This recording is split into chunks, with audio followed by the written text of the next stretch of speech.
Good morning. Welcome to Big TV Digital Exclusive Live. Dharmasthala case యావత్ భారతదేశాన్ని కుదిపేసిందని చెప్పొచ్చు. ఈ కేసుకి సంబంధించి రోజుకు ఒక కొత్త ట్విస్ట్ చోటు చేసుకుంటూనే ఉంటుంది. అయితే ఇప్పటివరకు మనం విన్నది ఈ కేసులో ఏంటి అనంటే ఎంతమంది అమ్మాయిలు కానీ ఎవరైనా మిస్ అయినా కానీ అక్కడ ఎఫ్ఐఆర్ కూడా నమోదు కాలేదు, ఎవరు ఎఫ్ఐఆర్ కూడా అప్పుడు పోలీసులు కూడా ఎవరు ఎఫ్ఐఆర్ తీసుకోలేదు అని. కానీ ఇప్పుడు తాజాగా ఒక వ్యక్తి తన కుటుంబానికి చెందిన పద్మలత అనే మహిళ మిస్ అయింది అంటూ సిట్ ముందుకు కంప్లైంట్ చేసేందుకు ముందుకొచ్చాడు. అంటే ఆయన ధర్మస్థల స్థానికుడిగా చెప్తున్నారు. ఆ స్థానికుడు తన కుటుంబంలో పద్మలత అనే మహిళ మిస్ అయింది కొన్నేళ్ల కిందట, కానీ కంప్లైంట్ చేసేందుకు ధైర్యం రాలేదు. ఇప్పుడు జరుగుతున్న విచారణతో కంప్లైంట్ చేసేందుకు ముందుకొచ్చాను అంటూ ఆ వ్యక్తి చెప్తున్నాడు. నిన్ననే రాత్రి పోలీసులకు ఆ స్థానికుడు ఫిర్యాదు చేశాడు. ఈ ఫిర్యాదుపై సిట్ రేపు స్పందించనుంది. తాను ధర్మస్థల ఖననాల కేసులో బాధితుడు అంటూ ఆ ఫిర్యాదుదారుడు చెప్పుకొచ్చాడు. తన కుటుంబంలోని పద్మలత అనే మహిళ కొన్నేళ్ల కిందట మిస్ అయింది అని అంటూ కూడా ఫిర్యాదు చేశాడు. ధర్మస్థలానికి చెందిన స్థానికుడు అంటూ చెప్తున్నాడు ఆ ఫిర్యాదుదారుడు. అయితే నిజాలు తెలియాలి అనే పోలీసులకు ఫిర్యాదు చేస్తున్నానంటూ చెప్పాడు. తన ఫిర్యాదుపై సిట్ అధికారులు స్పందిస్తామని కూడా హామీ ఇచ్చారు. సిట్ దర్యాప్తుతో ధైర్యంగా ఇప్పుడు ముందుకొచ్చానంటూ కూడా ఫిర్యాదుదారుడు చెప్తున్నాడు. తనతో పాటు ఇంకా 5 నుంచి 6 కూడా ఈ జరిగిన ఘటనలపై సమాచారం ఇచ్చేందుకు సిద్ధంగా ఉన్నాము అంటూ కూడా ఆ ఫిర్యాదుదారుడు చెప్తున్నాడు. ఖననాలు చేస్తుండగా తాను చూశానంటున్నాడు స్థానికుడు. అయితే వాళ్ళెవరో తెలియదని చెప్తున్నాడు. ధర్మస్థలకు చెందిన వ్యక్తి ఇన్నాళ్లు చెప్పేందుకు ధైర్యం సరిపోలేదంటూ కూడా ఆయన వ్యాఖ్యానించాడు. తన దగ్గర అనేక సాక్ష్యాలున్నాయని కూడా స్థానికుడు చెప్తున్నాడు. ఇప్పుడు సిట్ బృందం దర్యాప్తుతో ఆ పారిశుద్ధ్య కార్మికుడు బయట పెట్టబట్టి ఈ ఘటన అంతా కూడా బయటపడుతుంది. ఇప్పుడు సిట్ దర్యాప్తు చేస్తుంది కాబట్టి ఆ ధైర్యంతోనే ముందుకొచ్చి ఫిర్యాదు చేస్తున్నానంటూ కూడా ఆ స్థానికుడు అయితే చెప్తున్నాడు. త్వరలోనే అనేక నిజాలు బయటకు వస్తాయంటూ కూడా ఆశాభావం వ్యక్తం చేస్తున్నారు. తన దగ్గర సాక్ష్యాలు కూడా ఉన్నాయంటూ కూడా ఆ ఫిర్యాదుదారుడు చెప్తున్నాడు. సో ఆ ఫిర్యాదుదారుడు ఏం చెప్పాడో ఒకసారి మనం చూద్దాం.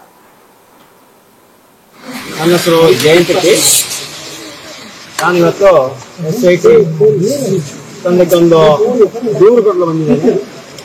ಹಲವು ವರ್ಷಗಳ ಹಿಂದೆ ಈ ಧರ್ಮಸ್ಥಳ ಗ್ರಾಮದಲ್ಲಿ ನಾನು ಈ ಹಿಂದೆನೇ ಹೇಳ್ತಾ ಇದ್ದೆ ತುಂಬಾ ಕೊಲೆಗಳಾಗ್ತಾ ಇದೆ ಅಂತ. ನಾನು ವೇದಿಕೆಯಲ್ಲೂ ಹೇಳಿದೆ. ಆದ್ರೆ ನಾನು ಕೆಲವೊಂದು ಕಡೆ ಈ ವಿಷಯ ಎಲ್ಲವನ್ನೂ ಪ್ರಸ್ತಾವನೆ ಮಾಡಿದೆ. ಆದ್ರೆ ಇವತ್ತು ನಮಗೆ ರಾಜ್ಯಕ್ಕೆ ಇಲ್ಲ ದೇಶಕ್ಕೆ ಗೊತ್ತಾಗುವಂತ ಒಳ್ಳೆ ಒಂದು SIT ತಂಡವರು ಬಂದಿದ್ದಾರೆ. ಆ ತಂಡ ಮೇಲೆ ಒಳ್ಳೆ ನಂಬಿಕೆ ಇತ್ತು. ಅದಕ್ಕೋಸ್ಕರ ಇವತ್ತು ಬಂದು ನನ್ನ ದೂರನ್ನು ಇವತ್ತು ಅವರಿಗೆ ಕೊಟ್ಟಿದ್ದೀನಿ. ಆದ್ರೆ ಅದಕ್ಕೆ ಇವಾಗ ನಾಳೆ ರಜಾ ದಿನ, ಸೋಮವಾರ ಬನ್ನಿ ಅಂತ ಹೇಳಿದ್ದಾರೆ. ಸೋಮವಾರ ಬಂದ್ಬಿಟ್ಟು ಎಲ್ಲ ವಿಷಯವನ್ನು ತಿಳಿಸಿದ್ದೀನಿ ಅವರಿಗೆ, SIT ಅವರಿಗೆ ಎಲ್ಲಾ ಮಾಹಿತಿಯನ್ನು ತಿಳಿಸ್ತೀವಿ.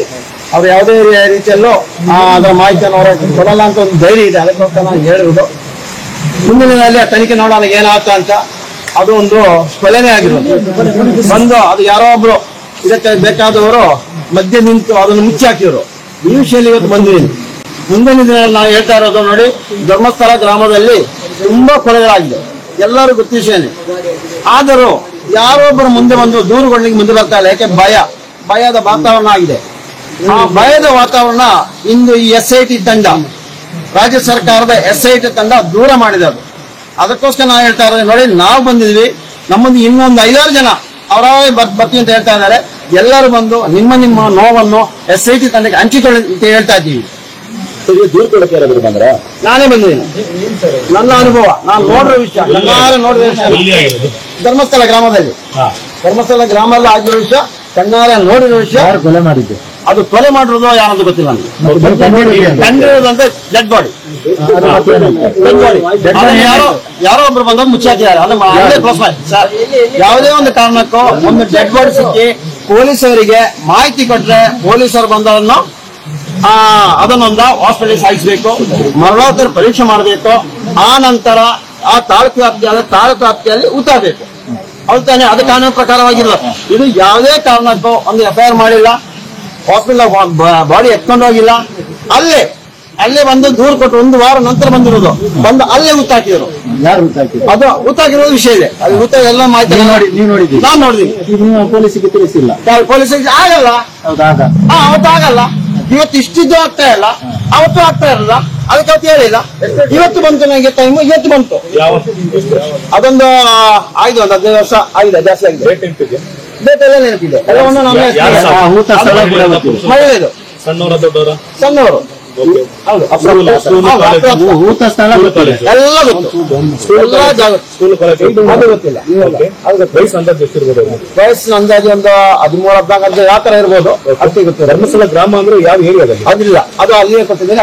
ಅವರ ತನಿಖೆ ಮಾತ್ರ ಅಂತ ಮುಂದುವರಿಸ್ತಾರೆ. ಓಕೆ, ಈಗ ನಿಮ್ಮ ಹಿಂದೆ ಅಂದ್ರೆ ಇಷ್ಟು ವರ್ಷಗಳ ಕಾಲ ನೀವು ದೂರು ಕೊಡದೇ ಇರೋರು ಇವತ್ತು ಮುಂದೆ ಬಂದು ಕೊಡ್ತಿದ್ದೀರಾ ಅಂದ್ರೆ ಈ ಒಂದು ಪ್ರಕರಣದಲ್ಲಿರುವಂತ ಸಾಕ್ಷ್ಯ ಹೇಳದಂತ ವಿಚಾರಗಳು ವಾಸ್ತವದಲ್ಲಿ ಕಂಡು ಬರ್ತಿಲ್ಲ ಅನ್ನೋ ಕಾರಣದಿಂದಾಗ ನೀವು ಸೃಷ್ಟಿಯಾದಂತ ಸಾಕ್ಷ್ಯ ಅನ್ನಲ್ಲ ಅನ್ನೋದಕ್ಕೆ ಹೇಳಿದ್ದಾರೆ. ಸರಿ, ಅದು ಇವಾಗ ನಾಳೆ SIT ಅವರೇ ಕೊಡ್ತೀವಿ, SIT ಅವರು ತನಿಖೆ ಮಾಡ್ತಾರೆ, ಆಗ ಗೊತ್ತಾಗುತ್ತೆ.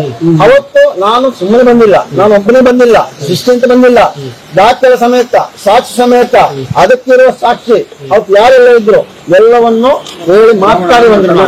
ಅವತ್ತು ನೋಡಿದೀನಿ, ಅದನ್ನ ಇವತ್ತು ಬಿಚ್ಚಿಡ್ತಾ ಇದ್ದೀನಿ. ಇಷ್ಟು ದಿನ ಆಗಿಲ್ಲ, ಇವತ್ತು ಮಾಡ್ತಾ ಇದ್ದೀನಿ. ಅದು ಹೇಳಿದಿನಲ್ಲ, ಈ SIT ಅಂತ ಬಂದೈತೆ ಮಾತ್ರ ಇಲ್ಲ ಕೊಡ್ಲಿಕ್ಕೆ ಆಗಲ್ಲ. ಇವತ್ತು ಬೇರೆ ಇದೆ ಸರ್. ಇಷ್ಟು ವರ್ಷ ಏನು ಕೊಡಕ್ಕಾಗಿಲ್ಲ ಸರ್. ಇಷ್ಟು ವರ್ಷ ಯಾವ ಪ್ರಕರಣ ಸರ್ ಮುಂದೆ ಬಂದಿರೋದು? ಧರ್ಮಸ್ಥಳ ಗ್ರಾಮದಲ್ಲಿ ಯಾವ ಪ್ರಕರಣ ತನಿಖೆ ಆಗಿ ಮುಂದೆ ಬಂದಿರೋದು? ನಿಮ್ ಪ್ರಕಾರ ಏನಾಗ್ತಿದೆ? ಯಾವುದು ಏನಾಗ್ತಿದೆ? ಏನು ಕಂಪ್ಲೇಂಟ್ ಪೊಲೀಸರು ಡ್ಯೂಟಿ ಕಂಪ್ಲೇಂಟ್ ತಗೊಳ್ಳೋದಲ್ವಾ? ತಗೊಳ್ಬೇಕಿತ್ತಲ್ಲ, ಅದು ಆಗ್ತಾ ಇಲ್ವಲ್ಲ. ನೀವು ಕೊಡ್ಲಿಕ್ಕೆ ಪ್ರಯತ್ನ ಮಾಡಿದ್ದೀರಾ? ಯಾವುದು? ನೀವು ಹಿಂದೆ ಪ್ರಯತ್ನ ಮಾಡಿದ್ದೀರಾ? ನನ್ನ ಕುಟುಂಬದ ಹೆಣ್ಮಗಳು ಪದ್ಮಲತಾ ಹೇಳ್ತೀನಿ. ನನ್ನ ಕುಟುಂಬದ ಹೆಣ್ಮಗಳು ಪದ್ಮಲತಾ ಏನಾಗಿದೆ ಇವತ್ತು ಸಾಕ್ಷಿ ಇದೆ, ಜೀವಂತ ಸಾಕ್ಷಿಯವರಿದ್ದಾರೆ. ಎಲ್ಲಿ ಕರ್ಕೊಂಡು ಯಾರು ಕರ್ಕೊಂಡು ಎಲ್ಲ ಇದೆ. ಅದನ್ನು SIT ಅವರು ಕೊಡ್ಲಿಕ್ಕೆ ಬರ್ತಾ ಇದೆ.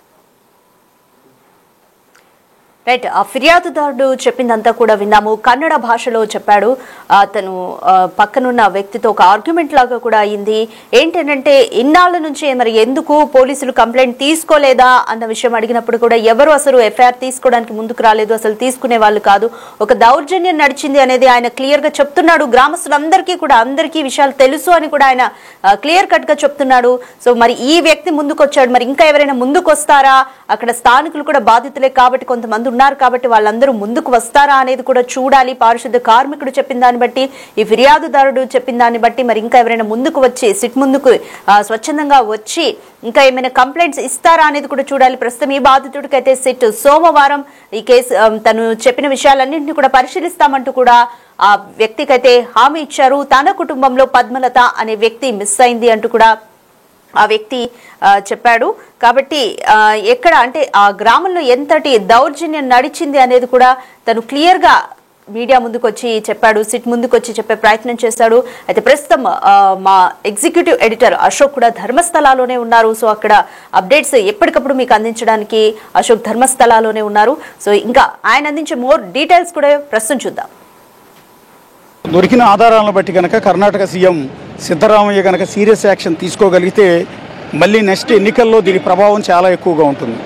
ఒకవేళ దీన్ని తప్పుతో పట్టించే విధంగా ప్రభుత్వం వ్యవహరించినా, తొక్కేసే విధంగా లాబింగులకు ఒత్తిళ్లకు తలొగ్గి ఈ కేసు నీరుగార్చే ప్రయత్నం చేసి అంతా మమ అనిపించి ఏమీ లేదు, ఇక్కడ ఏమీ దొరకలేదు, ఎలాంటి మర్డర్ లేవని తేలిస్తే మాత్రం అది ఆ ప్రభుత్వం మీద కూడా ఈ ప్రభావం చాలా ఎక్కువగానే పడే అవకాశం ఉంటుంది. ఎందుకంటే ఇది జనాలందరికీ కూడా ఒక సెంటిమెంట్గా మారింది. యావత్ భారతదేశం మొత్తం కూడా డిస్కషన్ నడుస్తోంది. ఒక సంచలనం అయింది. 450 మందిని చంపారు అనేది అతిపెద్ద అలిగేషన్. సో వాళ్ళందరినీ అత్యాచారాలు చేసి పూడ్చిపెట్టారు అనేది ఇంకొక అలిగేషన్.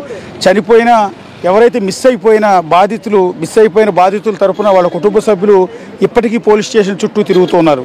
చనిపోయి అత్యాచారానికి గురై డెడ్ బాడీ దొరికిన వాళ్ళ కుటుంబ సభ్యులు న్యాయం కోసం పోరాడుతూనే ఉన్నారు. వీటన్నిటికీ తోడు ఈ చంపిన వాళ్ళందరినీ మేమే పూడ్చిపెట్టడానికి సహకరించాను అని పబ్లిక్గా మీడియా ముందుకు, పోలీసుల ముందుకి వచ్చి ఒప్పుకున్న విజిల్ బ్లోయర్ కూడా ఇక్కడ సాక్షిగా ఉన్నాడు. ఇంత ఉన్న నేపథ్యంలో దీన్ని మమ అనిపించి నీరుగార్చి ఏమీ లేదని చెప్పే ఆస్కారం లేదు. ఇక్కడ దొరికే ఆధారాలను బట్టి ఈ కేసును చాలా సీరియస్గా ఇన్వెస్టిగేషన్ చేసే అవకాశం చాలా క్లియర్గా కనిపిస్తోంది. సో ఆ ఇన్వెస్టిగేషన్ ఎంతలా చేస్తారు అనేది, ఇప్పుడు ఫర్ ఎగ్జాంపుల్ విజిల్ బ్లోయర్ అనుకుంటున్న ఆ శానిటరీ ఎంప్లాయీ 10 ఏళ్ల తర్వాత తిరిగి వచ్చి సో విచారణకు సహకరిస్తాను, నేను ఇంతమందిని చంపారు, ఇంతమందిని పూడ్చారు, ఆ పూడ్చిన లొకేషన్లన్నీ మీకు చూపిస్తానని ఒప్పుకున్న వ్యక్తిని స్వయంగా సిట్ బృందంలో ఉన్న అధికారి మంజునాథ్ గౌడే బెదిరించాడు అని వాళ్ళ లాయర్ స్వయంగా పోలీస్ స్టేషన్లో కంప్లైంట్ ఇచ్చారు. అంటే సిచ్యువేషన్ ఎంత ఘోరంగా ఉందో అర్థం చేసుకోవచ్చు. ఇక్కడ కవరేజ్కి వచ్చిన మీడియా వాళ్ళు ఇక్కడ తక్షణం ఇక్కడ నుంచి వెళ్ళిపోవాలి, లేకపోతే మీ ప్రాణాలకే హాని ఉంటుందని ఇండైరెక్ట్గా బెదిరింపులకు పాల్పడుతున్నారు. ఏ హోటళ్లలో మీడియా వాళ్ళు స్టే చేశారు, ఏ రాష్ట్రాల నుంచి వచ్చారు, కన్నడ మీడియా ఎంతమంది, తెలుగు మీడియా ఎంతమంది, తమిళ మీడియా, మలయాళీ మీడియా ఎంతమంది, నేషనల్ మీడియా వాళ్ళు ఎంతమంది ఉన్నారో వెరిఫై చేస్తూ ఉన్నారు. ఎక్కడికక్కడ అంటే ఇంత భయంకరమైన సిచ్యువేషన్ ఎక్కడ ఉంది. వీటన్నిటికీ కూడా ఒత్తిళ్లకు తలొగ్గి ప్రభుత్వం కనుక ఎలాంటి చర్యలు తీసుకోకపోతే అది సర్కారు మీద చాలా సివియర్ ఎఫెక్ట్ పడే అవకాశం ఉంది. ఇన్నాళ్ళకి జనాలందరికీ ఒక హోప్ వచ్చింది. పర్టికులర్గా ధర్మస్థలి ఈ చుట్టుపక్కల గ్రామాల్లో ఎవరైతే బాధితులను కోల్పోయారో, బంధువులను కోల్పోయారో వాళ్ళందరికీ ఒక హోప్ వచ్చింది, ఇన్నాళ్ళకైనా న్యాయం జరుగుతుంది అని. సో ఇలాంటి దశలో సిట్టు బృందం ఏమాత్రం వెనక్కి తగ్గినా, లేకపోతే ప్రభుత్వం నిర్లక్ష్యంగా వ్యవహరించినా, నీరుగార్చే ప్రయత్నం చేసినా కూడా చాలా చాలా సీరియస్ యాక్షన్ ఉండే అవకాశం ఉంటుంది. సో ఈ ఘాతుకాలన్నిటికీ కూడా పాల్పడ్డారని ఆరోపణలు ఎదుర్కొంటున్న బృందం ఇప్పటికి కూడా వెనక్కి తగ్గట్లా లేదు. వాళ్ళు ఇంతవరకు అయితే ఎలాంటి రెస్పాన్స్ లేదు. వాళ్ళు ఏమంటున్నారంటే ఇలాంటిది అంతా కూడా తప్పుడు ఆరోపణలు, కావాలంటే ఎంక్వైరీ చేసుకోండి, బయట పెట్టుకోండి అంటూ ఒక పత్రికా ప్రకటన ఒకటి రిలీజ్ చేశారు. ఏదైతే ధర్మస్థల క్షేత్రం తరఫున ఒక ప్రతినిధి ఒక ప్రెస్ నోట్తో సరిపెట్టేసుకున్నారు. అంటే వాళ్ళు ఎప్పటికీ కూడా ధైర్యంగానే ఉన్నారు. ఇది ఇప్పటిది కాదు, మళ్ళీ చెప్తున్నాను, 1979 నుంచి ఇక్కడ అక్రమాలు జరుగుతూనే ఉన్నాయి, ఇక్కడ ప్రాణాలు పోతూనే ఉన్నాయి, అత్యాచారాలు జరుగుతూనే ఉన్నాయి, డెడ్ బాడీలు మాయం చేయటం జరుగుతూ ఉంది. సో ఇంత జరుగుతున్నా ఇన్నేళ్లు మేనేజ్ చేసుకున్న వాళ్ళం ఇప్పుడు మేనేజ్ చేసుకోవడం పెద్ద కష్టం కాదని అనుకుంటూ ఉన్నారా? ప్రభుత్వాలు మా చేతుల్లో ఉన్నాయి, అధికారులు మా చేతుల్లో ఉన్నారని అనుకుంటూ ఉన్నారా? డబ్బు ఉంది, మాకు పేరుంది కాబట్టి మేనేజ్ చేయగలం ఏదైనా అనేది అనుకుంటూ ఉన్నారా? ఏమో తెలియదు, కానీ ఇప్పటికీ కూడా చాలా కాన్ఫిడెన్స్తో వాళ్ళైతే ఉన్నారు. అంతే తప్ప దీని మీద వివరణ ఇచ్చే ప్రయత్నం కానీ, అసలు ఇంతమంది మిస్ అయిన, అత్యాచారాలకు గురైన, హత్యకు గురైన వాళ్ళందరూ కూడా వేలు పెట్టి ధర్మస్థల క్షేత్రం నిర్వాహకులని వేలెత్తి చూపిస్తున్నారు అంటే దాని ఎందుకు వివరణ ఇవ్వటం లేదు? ఆ బాధితుల అందరికీ కూడా ఒక క్లారిటీ, ఒకవేళ మీ తప్పు ఏమీ లేకపోతే ఇది మా తప్పు కాదు, మా మీద లేనిపోని నిందలు మోపుతున్నారని వాళ్ళతో మాట్లాడచ్చు. కానీ అలాంటి కార్యక్రమాలు ఎక్కడ కూడా చేయటం లేదు. ఇప్పుడు వరకు 9వ నంబర్ లొకేషన్లో తవ్వకాలు జరిపారు కదా ఉదయం నుంచి. సో ఇప్పుడు 10వ నంబర్ లొకేషన్లోకి మార్చారు. సిబ్బంది మొత్తాన్ని కూడా 10వ నంబర్ లొకేషన్లోకి, అంటే ఇదిగో ఇక్కడికి తీసుకొస్తూ ఉన్నారు. సో ఇక్కడ తవ్వకాలు అనేది స్టార్ట్ చేయబోతున్నారు. ఇదిగో ఈ పరదాల వెనక, సో 2వ లొకేషన్లో ఇక్కడ తవ్వకాలు చేయడానికి చేస్తూ ఉన్నారు, సిబ్బంది కూడా పనిచేస్తూ ఉన్నారు. సో ఇక్కడ మీరు ఒకసారి గమనించవచ్చు, ఇది ఇక్కడ వెనకాల చెట్లు కూడా నరుకుతూ ఉన్నారు. సో నరుకుతున్న సిబ్బంది మొత్తాన్ని కూడా మీరు ఎదురుగా దృశ్యాల్లో చూడొచ్చు. సో అంటే 2వ లొకేషన్లో తవ్వకాలు స్టార్ట్ చేస్తూ ఉన్నారు. మరి మొదటి లొకేషన్లో ఏమన్నా దొరికాయా లేదా అనేది ప్రస్తుతానికైతే క్లారిటీ లేదు. సో కానీ 2వ లొకేషన్లో తవ్వకాలు స్టార్ట్ చేశారు. సో అంటే సీరియస్గానే వర్క్ జరుగుతోంది. సో వెనక్కి తగ్గారని కొంత అనుమానాలు వచ్చాయి, కానీ లేదు, సీరియస్గానే వర్క్ జరుగుతున్నట్టుగా దీన్ని బట్టి చాలా స్పష్టంగా మనకైతే అర్థమవుతోంది. సో పటిష్ట భద్రతా ఏర్పాట్ల మధ్య పోలీసుల ఆధ్వర్యంలో తవ్వకాలు చేస్తున్నారు. వెనకాల చెట్లని నరుకుతున్న దృశ్యాలు కూడా మీరు ఒకసారి ఇక్కడ నుంచి స్పష్టంగా కనపడుతుంది. విజువల్లో మీరు ఒకసారి చూడండి. అక్కడ ఉన్న మనుషులు, కూలీలంతా కూడా చెట్ల కొమ్మలన్నింటినీ కూడా నరుకుతూ ఉన్నారు. ఎందుకంటే ముందుగా చెట్లు కొమ్మలన్నింటినీ కూడా నరికి దాన్ని క్లియర్ చేసి ఆ తర్వాత ప్రొక్లైనర్ తీసుకొచ్చి అక్కడ తవ్వుతూ ఉన్నారు. సో ఉదయం నుంచి దాదాపు 4 గంటల పాటు నాన్ స్టాప్గా తవ్వకాలు జరిపారు 9వ నంబర్ లొకేషన్. ఇప్పుడు మనకు ఎదురుగా ఉన్నది 10వ నంబర్ లొకేషన్. ఎవరైతే విజిల్ బ్లోయర్ ఉన్నారో, విజిల్ బ్లోయర్ ఇప్పటివరకు 16 లొకేషన్స్ చూపించారు కదా, అందులో 9వ నంబర్ లొకేషన్లో తవ్వకాలు అయిపోయాయి. సో ఇప్పుడు 10వ నంబర్ లొకేషన్లో ప్రస్తుతం తవ్వకాలు చేస్తున్నారు. మొత్తం ఆ చెట్లు ఊగుతున్న దృశ్యాలు కూడా మీరు ఒకసారి చూడొచ్చు. ఎందుకంటే కింద ఆ చెట్లన్నింటినీ కూడా వాళ్ళు ఎవరైతే కూలీలు ఉన్నారో వాళ్ళందరూ కూడా వచ్చి నరికి వేస్తున్నారు. అక్కడ ఉన్న ప్రొక్లైనర్ని కూడా ఇక్కడికి తీసుకొస్తూ ఉన్నారు. అది కూడా ఆ దృశ్యాల్లో కనిపిస్తోంది. సో 9వ నంబర్ లొకేషన్లో ఇప్పటివరకు తవ్వకాలు జరుపుతున్న ప్రొక్లైనర్ని ఇటు తీసుకొచ్చే ప్రయత్నం చేస్తూ ఉన్నారు. ఒకసారి ఇటువైపు ప్రొక్లైనర్ కూడా మీరు ఎదురుగా దృశ్యాల్లో చూడొచ్చు. ఆ చెట్ల మాటన ప్రొక్లైనర్, చిన్న ప్రొక్లైనర్ని తవ్వకాలకు వినియోగిస్తూ ఉన్నారు. ఆ ప్రొక్లైనర్ కూడా మీకు ఎదురుగా దృశ్యాల్లో కనిపిస్తుంది. బహుశా అక్కడ నుంచి ఆ ప్రొక్లైనర్ని ఈ 10వ నంబర్ లొకేషన్కి తీసుకొస్తూ ఉన్నారు. సో ఇక్కడైనా ఏమైనా దొరుకుతాయా లేదా అనేది ప్రస్తుతానికైతే క్లారిటీ లేదు. తవ్వకాలు బహుశా ఇవాళ రేపు కూడా జరిగే అవకాశం చాలా స్పష్టంగా కనిపిస్తుంది. సో ఒక్క లొకేషన్లో మాత్రమే తవ్వకాలు ఇప్పటివరకు పట్టింది అంటే 2వ లొకేషన్లో సాయంత్రం లోపు చేసే అవకాశం ఉంటుంది. ఇక 3-4 లొకేషన్స్ కూడా ఇక్కడే ఉన్నాయి. కాబట్టి వాటన్నింటినీ తవ్వకాలు జరపాలంటే రేపు కూడా జరిగే అవకాశం అయితే చాలా క్లియర్గా కనిపిస్తుంది. అతను ఎప్పుడైతే శానిటరీ ఎంప్లాయీగా ధర్మస్థల క్షేత్రం మంజునాథేశ్వర టెంపుల్లో శానిటరీ ఎంప్లాయీగా పనిచేయటం మొదలుపెట్టాడో 1995 నుంచి 1995 నుంచి 2014 పీరియడ్ వరకు అతను పనిచేశాడు. అంతకుముందు ఏం జరిగింది అనేది అతనికి తెలియదు. సో ఈ పనిచేసిన పీరియడ్లో శానిటరీ ఎంప్లాయీగా ఉన్న నన్ను ఇలా అత్యాచారం చేసి చంపేసిన లేడీస్ మృతదేహాలని పూడ్చిపెట్టడానికి నన్ను పంపించేవాళ్ళు. సో అది నాకు ఇష్టం లేకపోయినా సరే ఇక్కడ ఎంప్లాయీని కాబట్టి ఉద్యోగంలోంచి తీసేస్తారన్న భయంతో పూడ్చిపెట్టడానికి నేను కూడా వెళ్ళాను. నాతో పాటు ఇంకా చాలామంది సిబ్బంది పూడ్చిపెట్టడానికి వచ్చేవాళ్ళు. చాలామంది అమ్మాయిల మృతదేహాలు నగ్నంగా ఉండేవి. వాళ్ళందరిపైన అత్యాచారం చేసినట్టు చాలా క్లియర్గా తేలేది. రెండోది వాళ్ళ ఒంటిపైన అనేక గాయాలు ఉండేవి. ఇవన్నీ చూస్తూ చాలా బాధతోనే ఈ ఆయా లొకేషన్స్లో ఎవరైతే ఆర్గనైజర్లు ఉన్నారో వాళ్ళు చెప్పిన ప్రకారం ఆయా లొకేషన్స్లోకి తీసుకెళ్లి ఆ డెడ్ బాడీస్ని రాత్రికి రాత్రి ఇలా పూడ్చిపెట్టేవాళ్ళు. 1 కాదు 2 కాదు 1995 నుంచి 2014 వరకు ఈ సంవత్సరాల పీరియడ్లో 110 శవాలని 110 మంది మహిళలు యువతల డెడ్ బాడీస్ని పూడ్చిపెట్టారు అనేది ఇప్పుడు ఆ విజిల్ బ్లోయర్ అని చెప్తున్న ఆ శానిటరీ ఉద్యోగి ఇచ్చిన ఫిర్యాదు సమాచారం. సో దానికి బిఫోర్ ఏం జరిగింది అనేది అతనికి పెద్దగా తెలియదు. దానికి బిఫోర్ అంటే 1979 నుంచి కూడా ఇక్కడ అనేక రకాల క్రైమ్స్ జరిగాయి. పర్టికులర్గా ఈ ధర్మస్థలంలో ఇక్కడ అనేక మంది మిస్ అయ్యారు, అనేక దురాఘాతాలు జరిగాయి, అత్యాచారాలు చేసి చంపేసిన ఘటనలు ఉన్నాయి. సో వాళ్ళందరూ మొత్తుకుంటున్నారు, కానీ ఎప్పుడు కూడా ఎక్కడ కూడా పట్టించుకోలేదు. ఎందుకంటే ఇక్కడ చట్టం వాళ్ళ చేతుల్లోనే ఉంటుంది, అనేక మాఫియా గ్యాంగ్లన్నీ కూడా వాళ్ళ చేతుల్లో ఉంటాయి. సో అన్నీ వాళ్ళ కంట్రోల్లోకి తీసుకుని ఏదైనా కూడా వాళ్ళ చేయగలిగిన ఒక పెద్ద లాబీయింగ్ వ్యవస్థ అనేది ఇక్కడ నడుస్తూ ఉంటుంది. కాబట్టి ఇది ఇప్పుడు ఈ వ్యక్తి ఎవరైతే ఉన్నారో ఇతను బయటకు వచ్చి చెప్పిన తర్వాత మాత్రమే ఒక్కరొక్కరుగా బాధితులంతా కూడా బయటకు వస్తున్నారు. పర్టికులర్గా సౌజన్య లాంటి, అనన్య భట్ లాంటి ఈ బాధితులంతా కూడా ఇప్పుడు తెర మీదకి వస్తున్నారు. మొన్నటి వరకు 6 లొకేషన్స్లో తవ్వకాలు దొరికారు. మొదటి 5 లొకేషన్లో ఏం దొరకలేదు. 6వ లొకేషన్లో ఒక డెడ్ బాడీ దొరికింది, అది కూడా మేల్ది, పురుషుడిది అని చెప్తూ ఉన్నారు. రెండోది ఇప్పుడు 9, 10 లొకేషన్స్లో ప్రస్తుతం తవ్వకాలు జరుగుతున్నాయి. ఇక్కడ కనుక ఒకవేళ డెడ్ బాడీస్ కానీ పుర్రెలు ఎముకలు లాంటివి అవి దొరికితే వాటిని ఫోరెన్సిక్ టీంకి పంపిస్తారు. అవి ఆడవాళ్ళవో మగవాళ్ళవో అనేది మొదట కొంత అంచనాకు వచ్చేస్తుంది. ఆ తర్వాత ఎవరెవరైతే మిస్ అయ్యారని కంప్లైంట్లు ఉన్నాయో ఈ పోలీస్ స్టేషన్లో వాళ్ళందరి డిఎన్ఏతో ఈ ఎముకల డిఎన్ఏని కంపేర్ చేసి వాళ్ళ డెడ్ బాడీ అయితే కనుక ఒక నిర్ధారణకు వస్తారు. మొదట ఫోరెన్సిక్ టీం ఇమీడియట్గా ఐడెంటిఫై చేస్తుంది. మగవాళ్ళ పుర్రె ఆడవాళ్ళ పుర్రె చాలా తేడా ఉంటుంది. ఆడవాళ్ళ పుర్రె భాగం మగవాళ్ళ పుర్రె భాగం ఇది ఆడవాళ్ళ మగవాళ్ళ అనేది, తర్వాత ఈ స్కెలిటన్ డిజైన్, ఈ మూతి డిజైన్ ఏదైతే ఉంటుందో పళ్ళ డిజైన్ ఆకృతిని బట్టి ఇది ఆడవాళ్ళ డెడ్ బాడీయా మగవాళ్ళ డెడ్ బాడీ అనేది ఇమీడియట్గానే నిర్ధారణకు వస్తారు. ఒకవేళ ఆడవాళ్ళది కనుక దొరికితే, మహిళా డెడ్ బాడీ కనుక దొరికితే ఈ ప్లేస్లో పెద్ద సంచలనం అవుతుంది, కేసులో అత్యంత కీలకం అవుతుంది. విజిల్ బ్లోయర్ చెప్పిందంతా కూడా నిజం అవుతుంది. ఇప్పుడు దేశం మొత్తం డిస్కషన్ జరుగుతున్న ఈ కేసులో మరింత ముందుకెళ్లే అవకాశం అయితే చాలా క్లియర్గా ఉంటుంది. సో డెడ్ బాడీ దొరికిన తర్వాత, ఈ శాంపిల్స్ ఎముకలు దొరికిన తర్వాత వాటిని మాయం చేయడానికి ఆస్కారం అయితే లేదు. కాబట్టి ఖచ్చితంగానే సీరియస్గా ఇన్వెస్టిగేషన్ ముందుకెళ్లే అవకాశం ఉంటుంది. కాకపోతే దొరుకుతాయా లేదా అనేది ఇప్పుడు ఇంట్రెస్టింగ్ ఉంది. అతను చెప్పిన లొకేషన్స్లో నిజంగా బాడీస్ దొరుకుతాయా లేదా అనేది ఇప్పుడు వెరీ ఇంట్రెస్టింగ్. దొరికిన ఆధారాలను బట్టి కనుక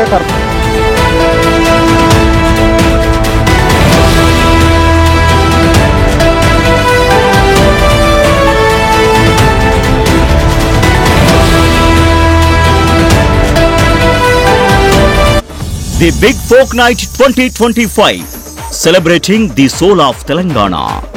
ఆగస్టు 23 సాయంత్రం 6 గంటల నుండి ఎల్బీ స్టేడియంలో. టికెట్స్ బుకింగ్ కోసం ఎంట్రీ వాలా యాప్ ను డౌన్లోడ్ చేసుకోండి.